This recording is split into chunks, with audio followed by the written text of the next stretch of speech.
I said when I started this that I'd do a few episodes from shows I would never talk about otherwise, and I can't really think of any other time I would talk about Doug.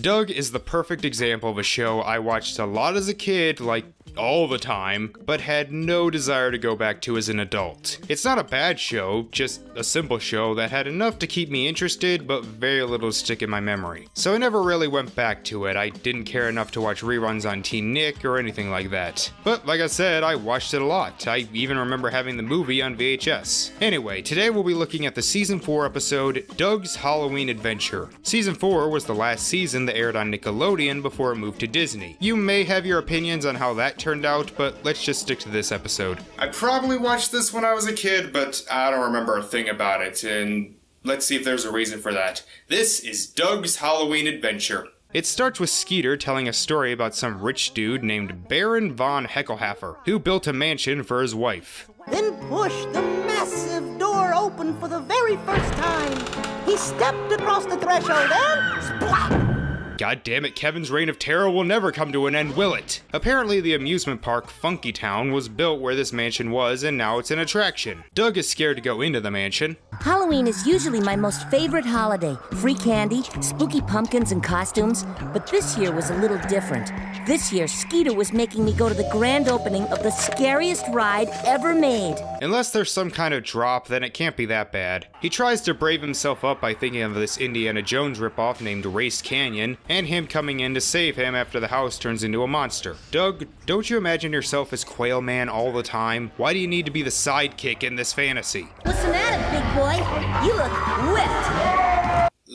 That was such a bad pun that I'm not even sure if it was meant to be a pun, but I think it still deserves a Pinkie Pie rim shot and a Patrick Boo. Listen at it, big boy. You look whipped. Boo! Also, you can apparently get in free if you wear a costume, which just seems like a bad business decision. Oh, it's Halloween. Let's let anyone who's in a costume in for free. So Skeeter, who decided to dress as a fire hydrant for some reason, is worried they may not get in if they're late, but Doug insists on going trick-or-treating. I forgot, Doug was like 12, so he's the same age as Dipper and Mabel. How the fuck does that work? 8 o'clock! We've only got 2 hours! 2 hours? How much longer could I stall? Just say you don't want to go on the ride. Delaying it is ruining Skeeter's night. Roger tries to scare him, but can't because he's lame. What are you two supposed to be? A hobo in a bathtub? Alright, that was funny. No, man. I'm a spaceship from Space Monks. Yeah, I'm still going to the fire hydrant. They try to get Doug to TP a house, but he refuses. They try to get on the bus to Funky Town, but... Sorry, but...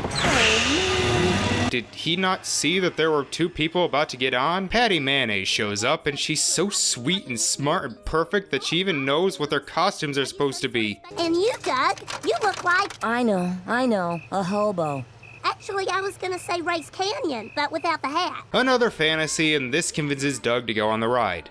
You guys are going to Bloodstone Manor, and you're not scared? I'd never go on it after what happened to those 2 guys. 2 guys? Yeah, they say when they were testing it, 2 workers rode in, but the only thing that came out were their shoes.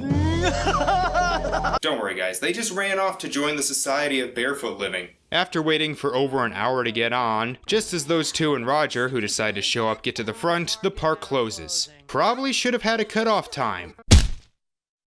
So the 3 sneak in. Welcome. I have a special treat in store for trespassers. I didn't know they had hologram pictures in the 90s. After a fake out, they walk past the fireplace. If they have to walk, it isn't a ride. Well, I'm willing to forgive that because this haunted house actually is pretty fucking awesome. And the production values are amazing. And they eventually got on a ride, a coffin. Some of this seems like a very easy way for people to be injured. Roger's scared, but Doug and Skeeter just laugh. Unfortunately, the park officially closes and the ride shuts down. Do they not have cameras on this thing? Doug and Skeeter take some stairs down and find a control panel, but when the coffin Roger was in arrives, all they find are his shoes. Run away? Right. No, Skeeter. We can't leave Roger behind. We gotta go back. Fuck it. The 2 then fall down a hole. this hole is huge. And I'm like, falling. Who designed this ride? Forget the passengers, I'd be more worried about the crew. No wonder 2 of them disappeared. They find the ghost in a coffin and tells them to leave, which Skeeter is more than happy to do. What was I doing?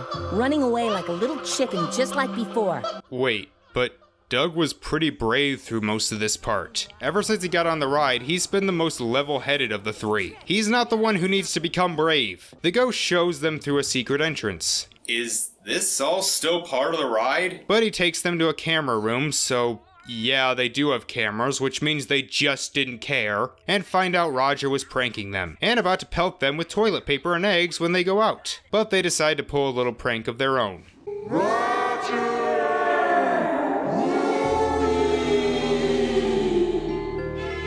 Shut up, Boomer. Roger Klotz, the originator of the Boomer memes. It was me. Look what you did to us, Roger! And now we're going to have to haunt you forever, I guess. I don't even think Disney could pull this stuff off, especially not in '93. They tell them to clean up the houses they TP'd and scare them off. The ghost gives Doug the hat that he lost earlier and reveals who he really is. Just call me Baron von Heckelhoff. Baron von Heckelhofer? So if that was a real ghost, then why does he allow people in his house? Wasn't that his entire shtick? Tonight, I think I did Race Canyon proud. And I just learned ghosts were real. I'm gonna be in therapy for the rest of my life. I wonder if Race Canyon ever had to run all the way home. So that was alright. I like the second half much more than the first. It has some spooky moments in the house, a few decent twists, and I really love how Roger got his comeuppance. The first half was kinda dull though, mostly being about Doug being too afraid that was mostly forgotten about once he got in the house. I do like the sort of haunted house angle they went with, especially having it be an attraction rather than just some abandoned mansion. That way you're wondering if it's real or just part of the ride. So the episode itself I'd give like a 6.5 out of 10, but for the Halloween factor, I'll give it a 7.5. I still don't think I'm gonna go back and watch much of the show, but for a little trip down memory lane, this episode wasn't bad. So tomorrow we'll be going into live action shows with one of my favorite Disney sitcoms. See you then.